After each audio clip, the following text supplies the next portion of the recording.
옛날 한옛날에 너무나도 밝은 별빛 아래 서로 다른 생김새를 가진 5아이가 있었어요. 항상 별빛 아래에서 행복하게 놀던 5아이는 별과 함께 한 가지 약속을 했죠. 우리 헤어져도 여기에서 꼭 다시 만나자. 그리고 아이들은 별만 남겨두고 각자의 길을 떠났어요. 그렇게 몇 년의 시간이 흐르고 약속은 잊혀졌으며 반짝이던 별도 빛을 잃게 되었답니다. 모든 것을 잊고 지내던 5소년 중 연준에게 어느 날 갑자기 머리에서 뿔이 자라났어요. 연준이는 그런 자신의 모습이 부끄럽고 두려워졌어요. 남들과 다른 자신이 괴물이 된 것 같아 자신의 모습을 숨기고 싶었죠. 그래서 연준이는 사람들이 발견할 수 없는 깊은 숲속으로 도망쳤어요. 그러나 숲속에는 또 다른 공포가 있었죠. 오드아이를 가진 무서운 고양이는 연준이를 더욱 괴롭게 했어요. 두려움에 달아난 연준이는 모든 원인이 되어버린 자신의 뿔이 너무 싫었어요. 그래서 고통을 참고 자신의 한쪽 뿔을 뽑아버렸죠. 그때 상처가 난 연준이에게 누군가가 나타났답니다. 세상에 특이함을 가진 사람은 연준이만이 아니었죠. 긴 귀를 가진 수빈, 한쪽 눈에 별이 담긴 태연, 몸에 가시가 돋는 범규, 등에 예쁜 날개를 가진 휴닝카이까지. 과거 별 아래에 있던 소년들은 각자 다른 모습들을 가지고 있었어요. 서로 다른 모습을 이해하는 소년들은 연준의 아픔에 다시 모이게 되었고, 그때 별이 다시 빛나기 시작했답니다. 그 순간 소년들은 신기한 느낌을 받게 되었어요. 이제 마법 같은 일이 일어날 것 같다고 말이죠.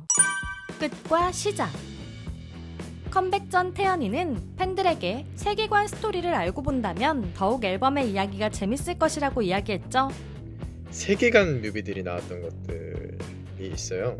복습을 하는 게 더 재밌을 것 같아요. 방금 들려드린 동화 같은 이야기는 투모로우바이투게더 세계관의 시작인데요. 투모로우바이투게더 첫 앨범의 수록곡 별의 낮잠에서 이 이야기를 볼 수 있죠. 그리고 타이틀곡 어느 날 머리에서 뿔이 자랐다를 통해 5소년들의 각기 다른 모습은 남들과 다른 개성이고 서로 다른 개성이 모였을 때 개성은 멋진 왕관이 되었다는 것을 알 수 있는데요. 이후 투모로우바이투게더는 앨범을 발매할 때마다 항상 팬들이 어떤 뜻일지 고민하게 되는 세계관 스토리를 보여주는데, 모든 이야기는 결국 별과 5소년들의 이야기에서 이어진다는 것을 알 수 있죠. 다시 모였지만 과거의 기억을 잃은 소년들은 무엇을 해야 하는지 모른 채 살고 있었는데요. 그런 소년들의 앞에는 신비롭고 환상적인 마법 같은 숲이 등장하죠. 그저 즐거운 시간을 보내는 소년들이었지만 연준과 수비는 알 수 없는 불안함을 느끼게 되는데요. 그 불안함은 점점 커져가 숲이 불타는 결과를 가져왔고, 마음속의 공포는 오드아이 고양이로 형상화되어 나타났으며 소년들은 알 수 없는 불안함의 정체를 기억하게 됩니다. 수빈을 위로하는 빛나는 한 소녀, 연준이 피 흘리며 쓰러진 폐허가 된 공연장, 범규가 누군가로부터 지켜내려고 했던 의문의 채, 가시나무에 둘러싸여 피 흘리는 연준을 보게 된 태연, 멤버들을 향해 달려가는 휴닝카이, 기억해내야 하는 이름과 폐허가 된 공연장을 날아다니는 무서운 용까지. 그리고 수빈은 의문의 소녀가 남겨준 주사위를 통해 과거의 기억을 보게 되는데요. 어린 시절, 어쩌면 더 먼 과거에 5소년들이 별의 노래를 통해 무서운 검은 용을 무찔렀던 기억을 보게 되었죠. 기억을 되찾은 수비는 다시 검은 용이 등장하는 현실로 돌아와 소년들의 끝과 시작을 이어주는 별의 노래를 부르며 용과 맞서게 되고, 투모로우바이투게더는 내일을 향해 나아갈 수 있게 됩니다. 그런데 5소년들이 모든 기억을 찾은 것은 아니었죠.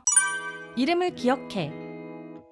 별의 노래를 기억하여 내일을 이어갈 수 있게 된 투모로우바이투게더이지만 그 힘을 준 별 또는 소녀의 이름을 여전히 기억하지 못한 채 현실을 살아가는데요. 소년들은 사랑의 아픔을 겪기도 하고 사랑의 아픔과 현실의 고통을 피해 환상으로 도망치기도 하지만 결국 그 고통을 받아들이고 다시 현실로 돌아와 성장하고 있었죠. 그렇게 소년들은 고통을 견디며 이름을 기억해내고 싶어 하는데요. 여기서 팬들은 기억해내고 싶은 이름이 이루고 싶은 꿈을 형상화하는 것 같다고 추측하기도 했죠. 결국 잃어버린 너의 이름을 찾기 위한 멤버들의 여정은 꿈을 찾기 위한 여정이 아닐까 생각하게 됩니다. 아이돌의 꿈이 이루어지려면 뭐가 필요할까요? 멋진 무대와 이를 응원하는 팬들이 아닐까 싶은데요. 투모로우바이투게더 팬덤의 이름은 모아이죠. 모먼트 오브 얼웨이즈 니즈의 줄임말로 투모로우바이투게더와 팬들이 언제나 함께하는 순간이란 뜻입니다. 그런데 팬덤 이름이 처음에 다른 이름이었다는 것 알고 계신가요?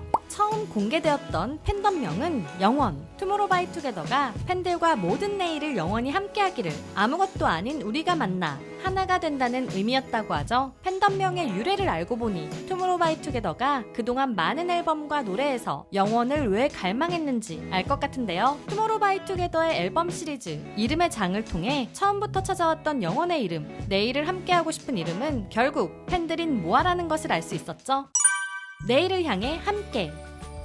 별의 노래와 영혼의 이름을 기억한 투모로우바이투게더. 별 아래 모였던 5소년의 이야기는 이제 끝이 나는데요. 세계관 내용을 알고 이번 컴백 트레일러 영상을 다시 보니 왜 시작에 별이 나왔는지, 멤버들의 이상한 모습들이 보이는지, 가사에 별의 노래와 우리의 이름이 왜 나오는 것인지 이해가 가죠? 그런데 멤버들이 왜 수빈에게로 모여드는 것일까요? 여러분은 멤버들에게 새겨진 모스 부호가 있다는 걸 알고 있나요? 다시 시작으로 돌아가서 멤버별 데뷔 트레일러 마지막에는 검은 화면과 함께 멤버마다 다른 모스 부호가 나옵니다.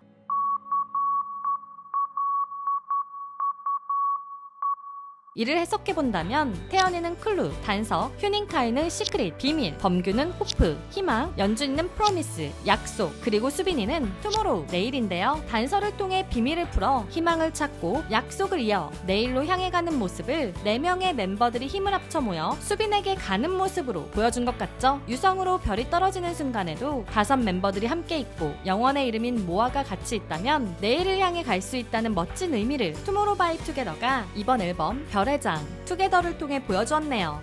투모로우바이투게더가 전하고 싶은 감동적인 세계관의 마무리를 이해하기 쉽게 세계관의 시작부터 정리해보았는데요. 도움이 되셨다면 좋아요와 구독, 알림 설정까지 부탁드리고요. 여러분들만의 해석이 있다면 댓글로 남겨주세요. 지금까지 여러분들의 가장 가까운 K-POP 친구 두유람이었습니다. 안녕.